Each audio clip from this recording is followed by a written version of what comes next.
Hello and welcome everyone. As people are filing in still, we still have about a minute or two before we will begin today's webinar of Time to Optimize.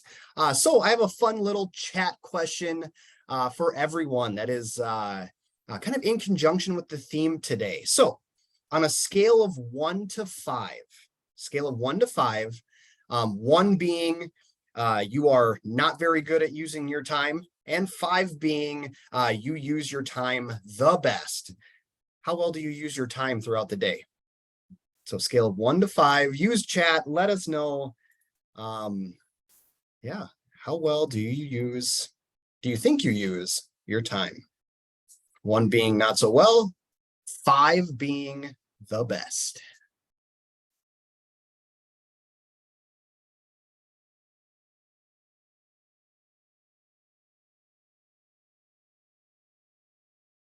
Oh, with all these 3s and 4s, I maybe should have done 1 through 10. But keep it simple here. So again, if you were just logging into the webinar, just a fun little chat question. How well do you use your time?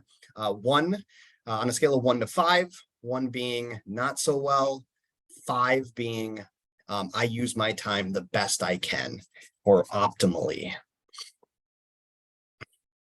And I would probably be more on the 1 to 2 side, to be honest, as I am a procrastinator. And so one of the techniques that we will share with you today is one that I try to use from time to time.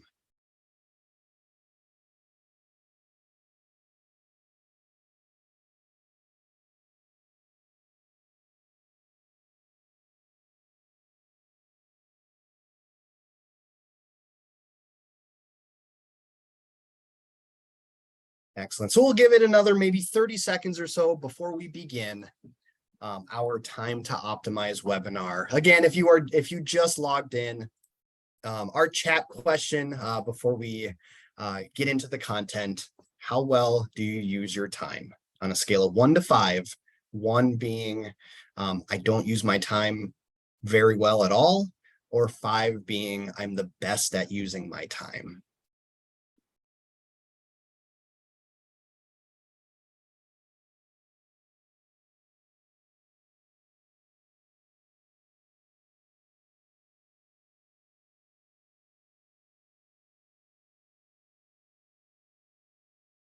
Excellent. Well, thank you everyone for kind of participating in that as we got started.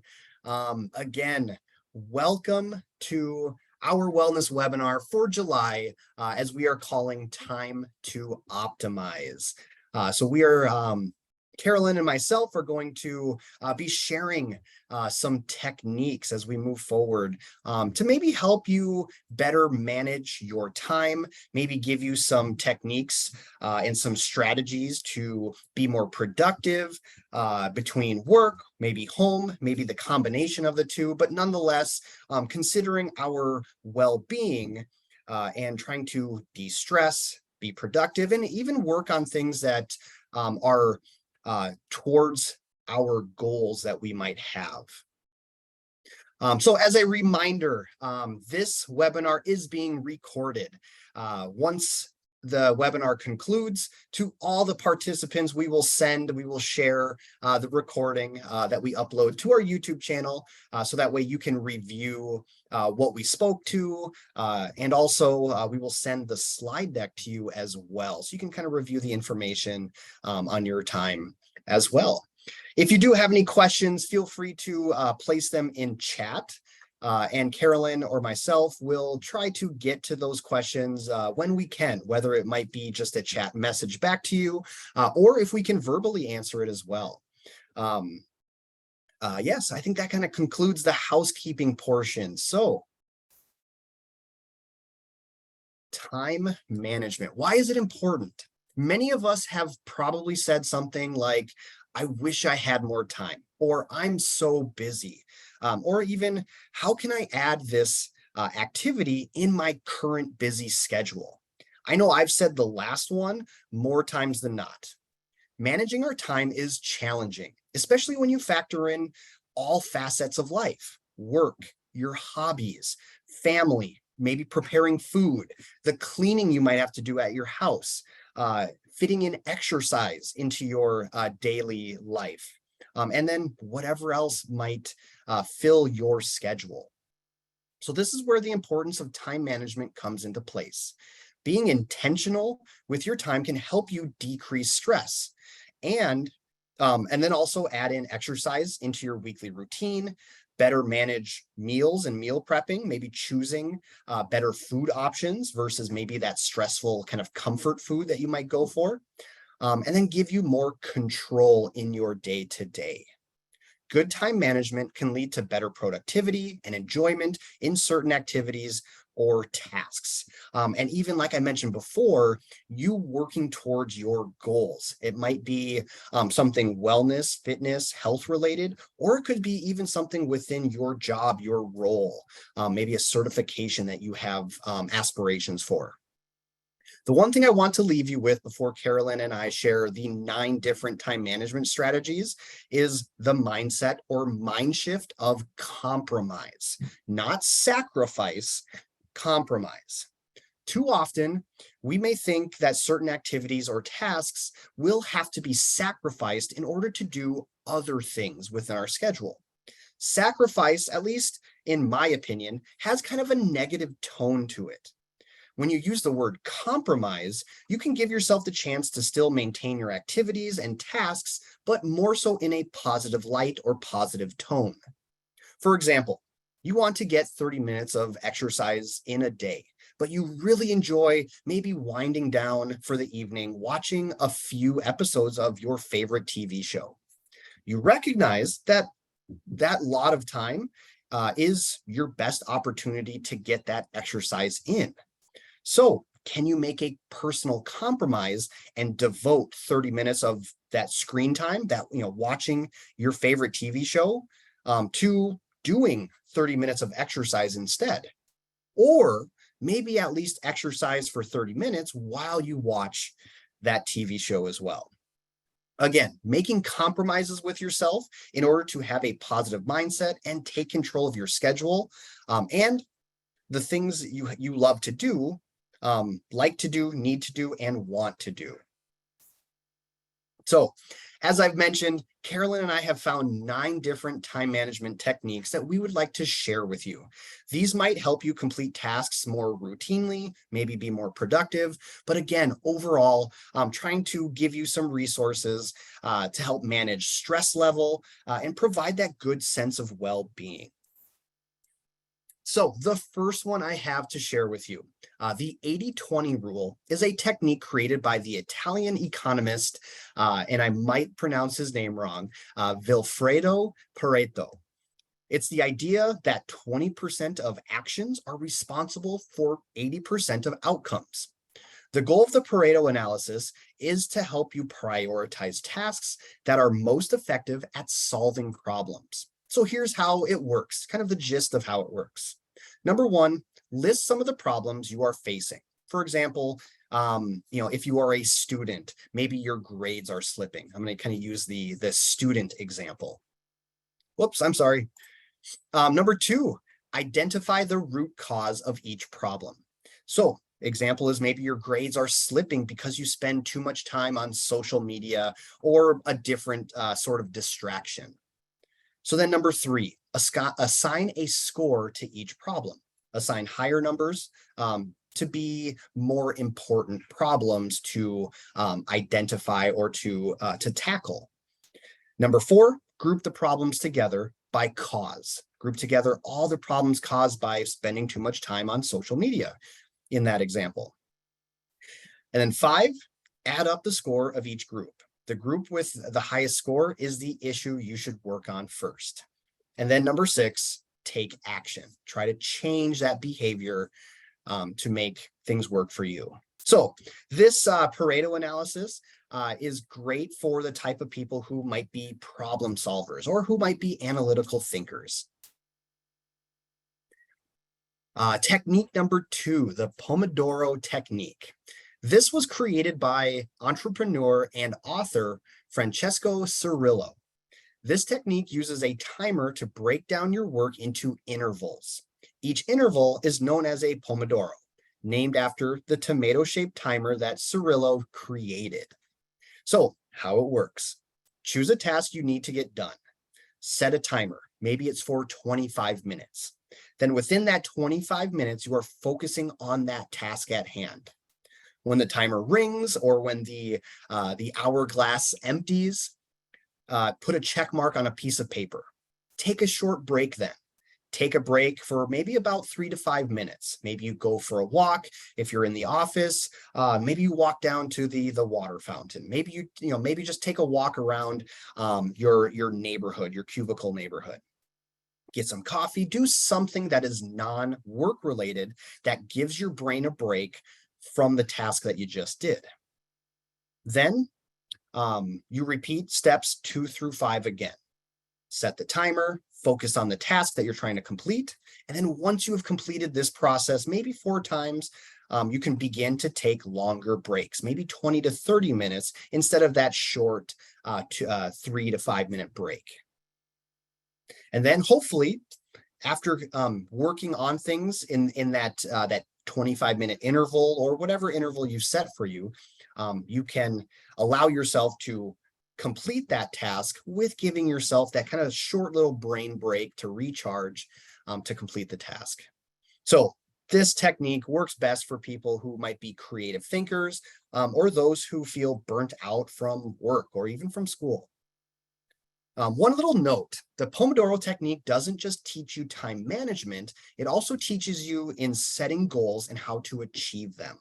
You'll be able to better stick with your daily schedule and your weekly schedule. So nice little tidbit there for the Pomodoro technique.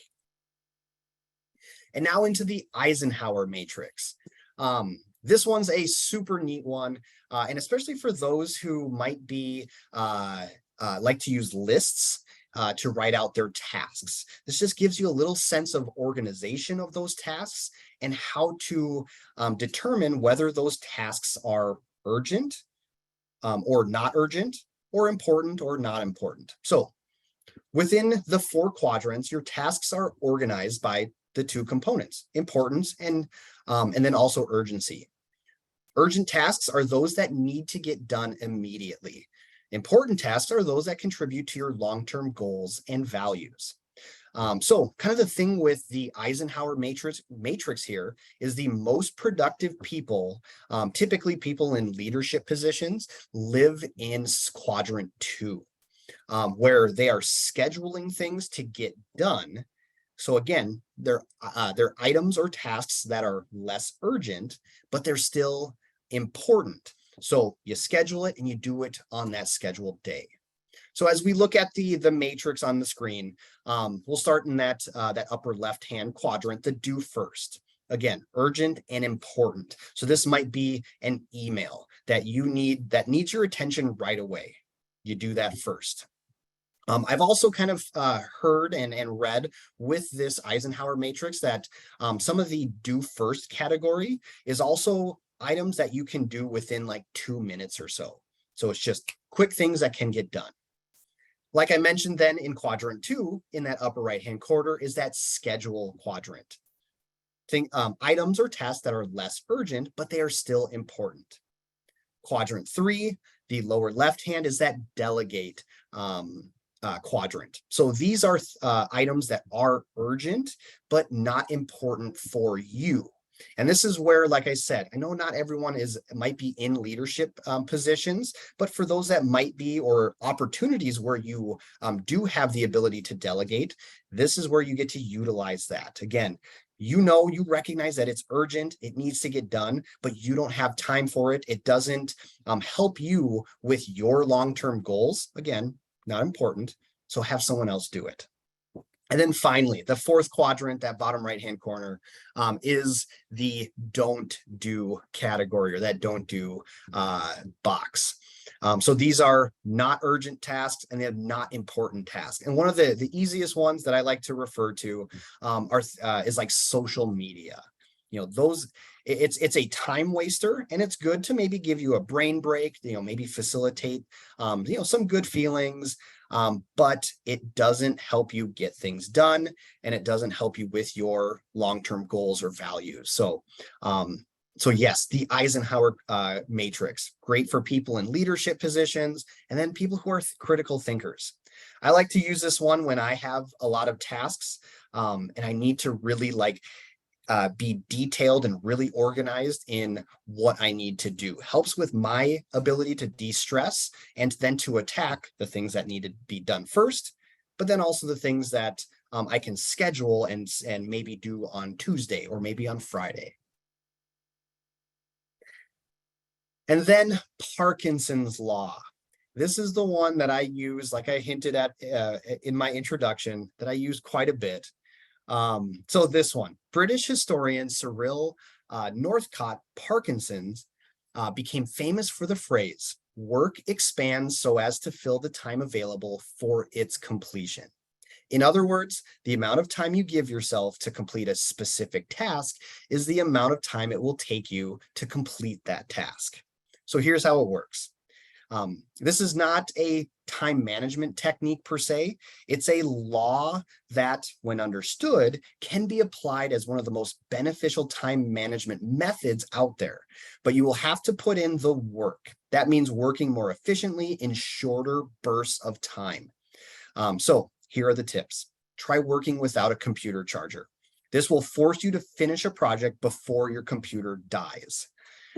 Get it done early. Instead of finishing an essay by midnight, try to get it done by noon. Set a deadline. Give yourself a set time to do something, and then maybe try to cut it in half.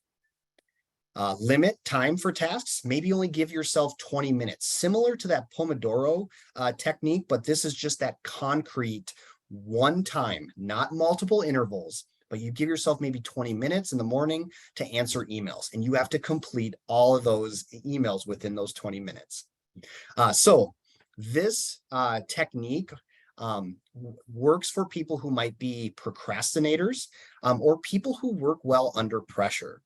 And I've also heard for this technique that this works great for the neurodivergent individuals with like ADHD, where they are, procrastinators, but they work the best under that pressure with that deadline. So myself, I use this one often to try to get things done early, not wait till something is due on Friday that I need to send to Carolyn, my manager. But can be done, Thursday. Oh, I just have Thursday to work on the wellness newsletter. And so I get it done on Thursday, and it has to get done on Thursday. Nice little technique. So I want to hand it over to Carolyn as she shares the remaining techniques that we have for you. Awesome. Thanks, Kyle. Before I get into the remainder of our techniques or theories, I'd love to hear from you guys, like what is connecting with you so far. So if you want to hop in the chat and just share a little bit, and I'm going to share what's connecting with me so far on the first 4 that Kyle has shared. So he shared about his procrastination and which one, the Parkinson's one, worked for him the best. I would say the Eisenhower matrix would work so far out of these 4 that we're sharing the best. And the way I use that, which has really been helpful for me, is it closes out my day. So I use it at the end of my day for the following day. So I would put like, oh, what's urgent for me to do right away tomorrow when I log on my computer, right? And then what are some things that I would really like to do? And I hope I have time, but they're not necessarily urgent for me to do them tomorrow.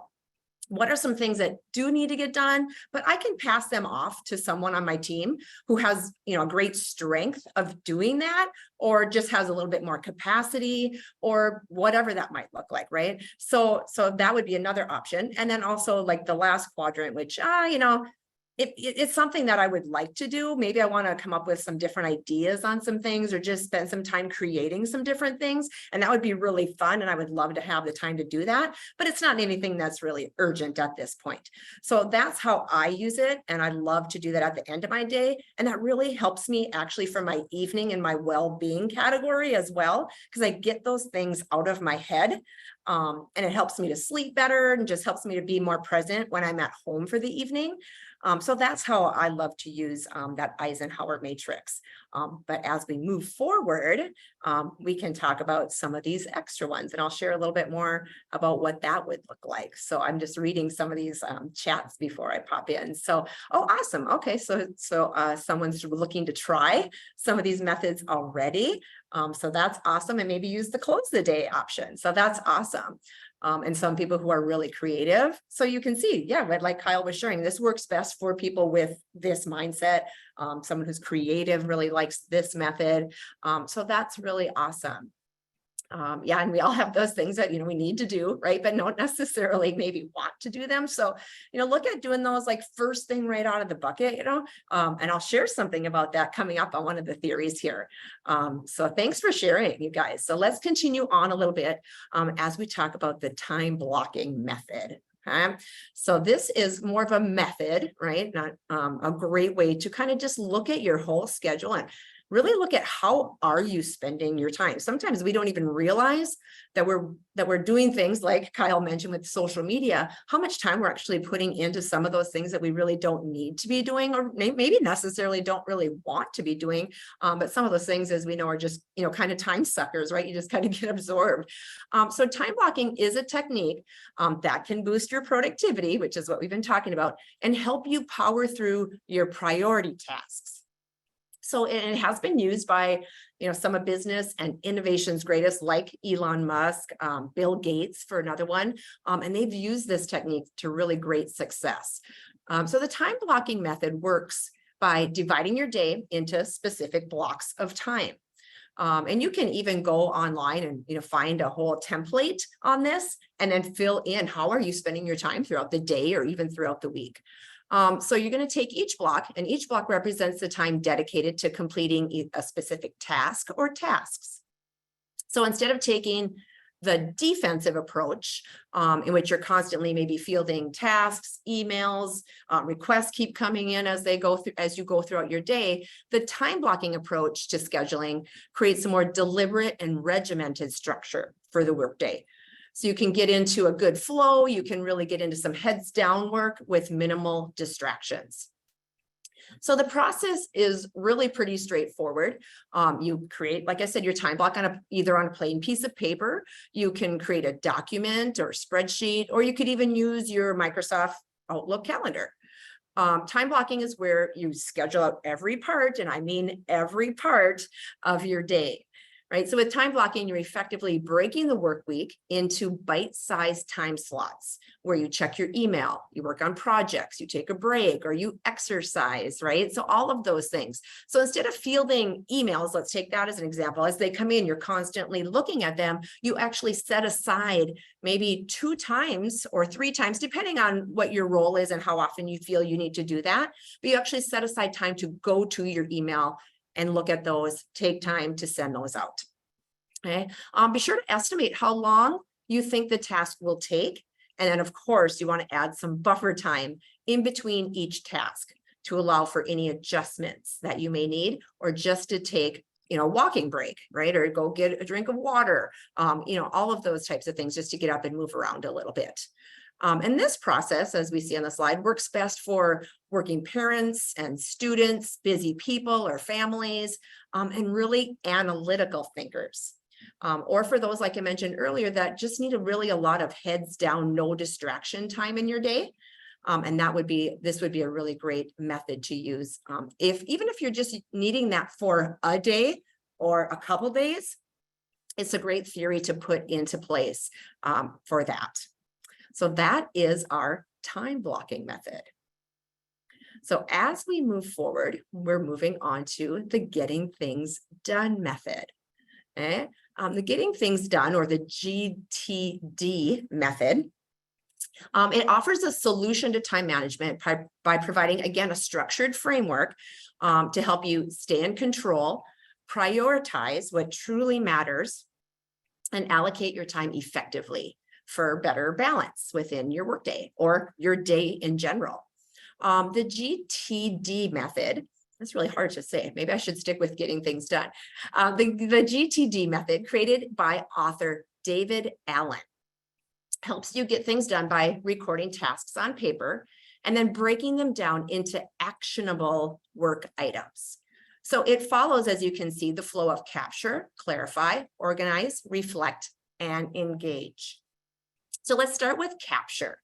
So what capture means is you are writing down everything on your mind, all your tasks, regardless if they're work, school, personal, family obligations, whatever that looks like. You're going to capture all of that. All right. Then to clarify, you're going to process all of those tasks by determining what you need to do about them and decide which tasks are actionable. From there, we organize. So you'll look through your list, you'll sort through your list and prioritize. Okay, so kind of like using those quadrants, right? What is important? What do I need to get done first? Right? Take the time to reflect. So review your actions to keep those priorities in check. So you want to review your actions frequently, right? Because things can change based on what your day-to-day might look like. And then you can cross off, which is my favorite thing to do. If there's any other like check off people out there, I love to be able to check things off my list. So cross off and then make any necessary changes to your list as you continue going throughout your week. And then E is engage. So obviously you need to engage, you need to choose those items and do the tasks, right? We can't just write it down and reflect on it. We have to do the tasks. So those are the 5 flowing categories of our GTD method. So if we look at this method on our next slide, as it continues, you can see that this method works best for people maybe who struggle to focus on one thing at a time, as this method creates a lot more focus. So if you have trouble just kind of really honing in, this would really be a great method for you. Or it could be for people who feel overwhelmed in their daily lives. Maybe you just have so many projects or multiple projects going on at the same time. Maybe you have a major event coming up. You're planning a family reunion, or you're planning a wedding, or whatever that might look like, or something at work where you have a huge event coming up, or you just always have a busy family schedule. You're going all different directions, right? So this would really be a really great method for you to look at, figure out, and reflect, and then figure out what your priorities are. All right, as we move forward, we are moving on to the next method. So this is the rapid planning method, or RPM. Now this method was developed by Tony Robbins. So it's really to train your brain to focus on a vision of what you want so that you can make it happen. Hey, we know Tony Robbins is, motivational speaker. So he is really into really finding the ways that you can really make your best life happen, right? So if you would dig deeper into this method, you would take a peek at an actual template with the link provided on this slide. So if you want to take a deeper dive into this method, we did put a link on the slide for you to take a peek. But in a nutshell, this RPM method is a results-focused, purpose-driven action plan. Okay, so focusing by way of RPM means answering these 3 main questions. What do I really want? What's my purpose? And what do I need to do? Okay, so it's really about finding that vision of what you want your life to look like. So like the GTD method, you will start with capturing and writing down all the tasks that you need to accomplish. Okay. Then you would move into the chunk category. So you would chunk together your tasks by commonalities. So that could be personal, could be family, could be health, could be career. And so you would just make all these different categories and chunk those together. Then to create your action plan, you would go ahead and create what's called RPM blocks. Okay, so on a sheet or on your computer, you would make 3 columns. So you'd have the task, then you'd have the result you want, and then you would have the purpose of the task.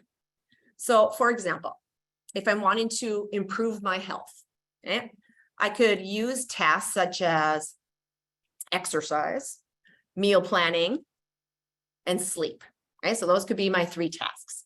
right? I would then attach a result to each of these 3 tasks. What do I want to happen? Okay?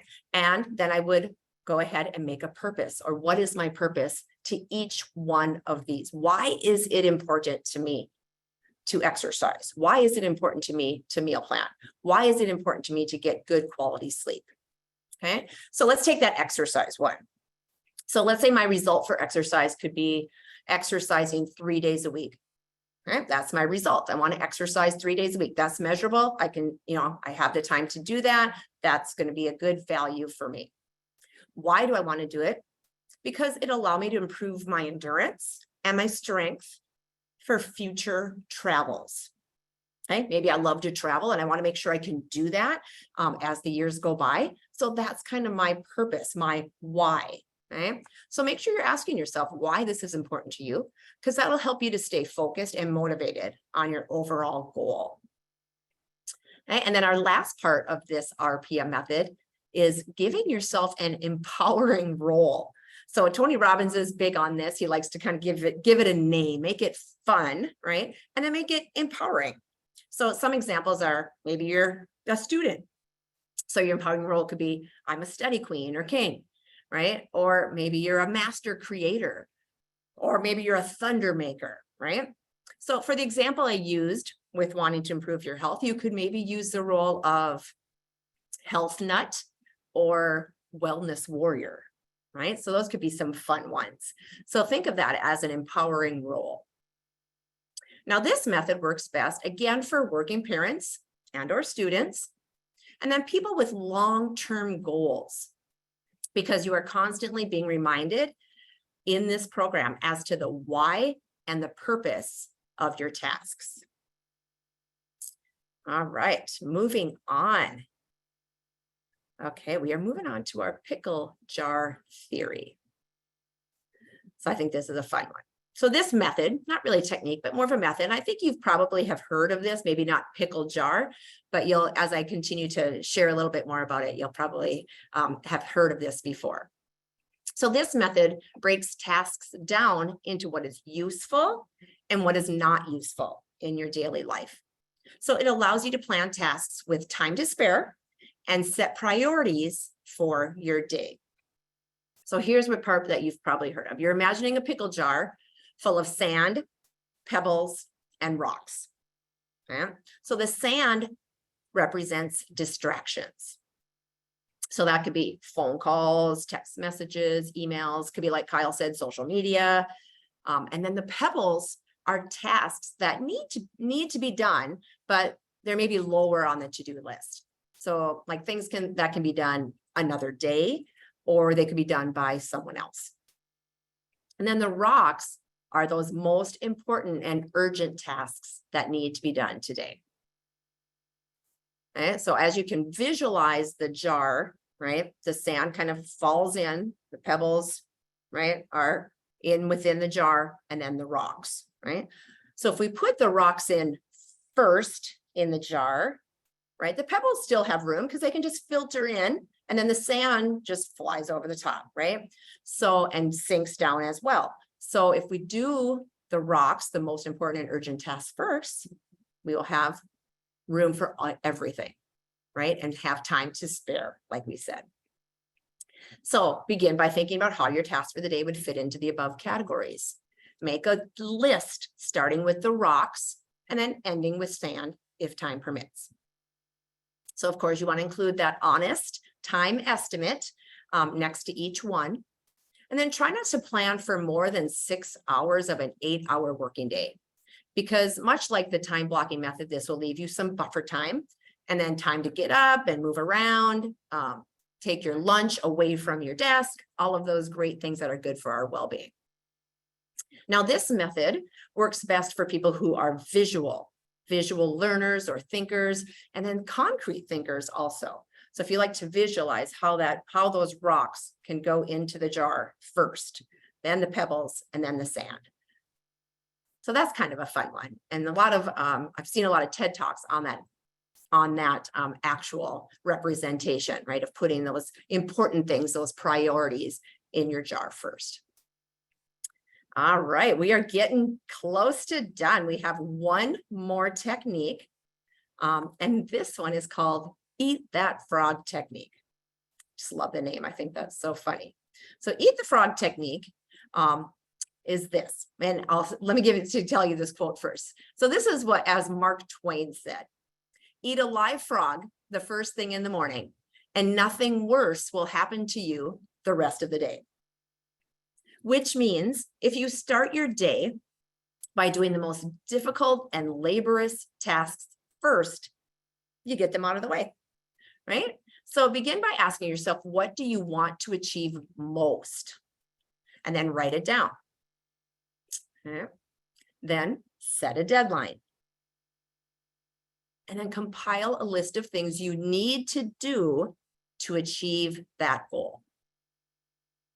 Okay, so you prioritize the list. The most important item is more than likely the most difficult, AKA the frog. So now, of course, there could be more than one frog. So you'll want to eat the nastiest frog first. Get that out of the way.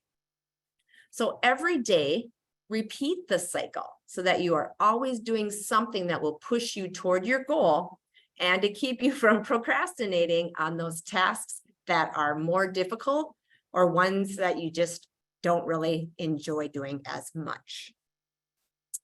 So this theory works best for abstract thinkers, people again with long-term goals, because you're always keeping the main goal in mind. So that was a lot of great options for time management. But also remember that you can like make your own out of all of those 9 techniques, right? Like what out of each theory or technique do I like about it, and how can I make it work the best for me? And you can use a combo of all of those different options. I was right? just gonna say that, Carolyn, too. Yeah. That's what's so nice about these strategies is they really are, as I in chat mentioned to Cindy, who made a comment, they're flexible and adaptable as well. And I'm sure, as most of our listeners are kind of digesting as well, like, there's certain elements that of like time blocking that I use the Pomodoro, I use the get things done method, in certain instances and situations. It's not, always a one size fit all approach, I'm just going to do the eat the frog, or I'm just going to do time blocking. Because our lives are so dynamic, there's that ability to use multiple of these strategies, and make it work the best for our situations. Absolutely. I would agree with that. Yeah. And I like to use this eat the frog. I've never heard it called that before. So I thought when we were researching, I'm like, that's really interesting. And I like to use that when I close out my day too, and make sure that my eat the frog, that because I am the most productive in the morning. So look at things like that too. I think that's really important to mention. When are you most productive in your day? And use that to your advantage. So I like to get up, get things done right away. So I usually do that that frog technique because I want to get those most difficult things done when I have the most energy to do them. So that's a really great way to look at it as well. So if you want to share anything else in the chat, that's great. We'd love to hear more about what you want to try or action step maybe you want to take. And then as you're doing that, we'll kind of chat a little bit here about our upcoming events and weekly live offerings. So we have a couple fun things on our schedule coming up. So our monthly fitness focus for July is fitness bingo. And you can have some fun just trying new activities, or maybe there's some on the bingo card that you have done before, but this gives you a way to, work getting a diagonal, vertical, horizontal bingo, or you can go for the full blackout if you really want to push yourself. And that's just a fun way to continue doing different activities. And then of course, feel free to share those results in our Healthier Together community on Viva Engage. And you can put the hashtag fitness bingo on there. And that way it's just a fun way for us to kind of connect. Another webinar that is coming next week, and MEEP will be hosting that webinar, is on the power of volunteering. So Both sessions are on July 18th, but there's one in the morning and one in the afternoon. So you can pop in to hear about why volunteering is so important for your mental well-being. And then the last thing on the slide is our annual Medtronic Move Together 5K, which is now open for registration. So there is an in-person option, and that event in person will be on September 20th at the Mounds View campus. And then there's also a virtual option, and that is either on September 20th or the 21st. So you can do that on your own, but still register. And then with this registration, you have the option to receive a Couch to 5K training program, if that is of interest to you. So on the registration form, there's a question, there's a information that you can get, and that'll say, would you want us to send you that? And you can say yes or no. And then also on that registration form, if you're interested, you can also opt in to have our Wellness Monthly newsletter sent your way. So that way you can always keep up to date with what's going on in the wellness world at Medtronic. All right, on to the weekly live offerings. So here you can see we have a lot of great variety of different sessions, ranging from a quick 15-minute low impact workout to posture sessions, to flex breaks, to guided meditations and yoga. So make sure to pop in on those. They are on our SharePoint page, Twin Cities Wellness, and you can just go ahead and add them right to your calendar. And we would love to see you there on Zoom. So we just want to thank you so much for taking the time out of your day today, talking about time management, to attend our webinar. And don't forget to join, the Healthier Together Viva Engage community to learn more about upcoming challenges, programs, other resources that are available to you. And then we want you to know you can always feel free to reach out to any of us for any questions, as we are here to help you stay healthy and happy. So thanks again for joining us. And if you have any further questions, we're happy to answer those for you right now. Yes, thank you, everyone. If you do have any last questions or comments, please share. I came up with my own empowering role. Well, I want to hear it. Mine would be the gardening green thumb wizard. Love that. See, now you're just feeling like, oh, I'm going to be so good with my gardening. Right? Yep. Yep. I'm gonna have a lot of pasta sauce to make come, late summer, early fall. Sounds wonderful. Thanks so much, everybody.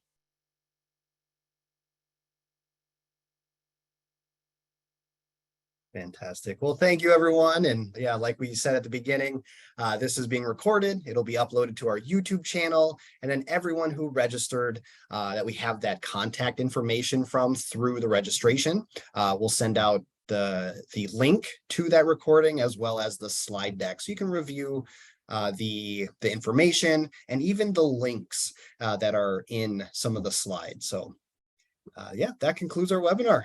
Thanks, everyone. Take care. Bye.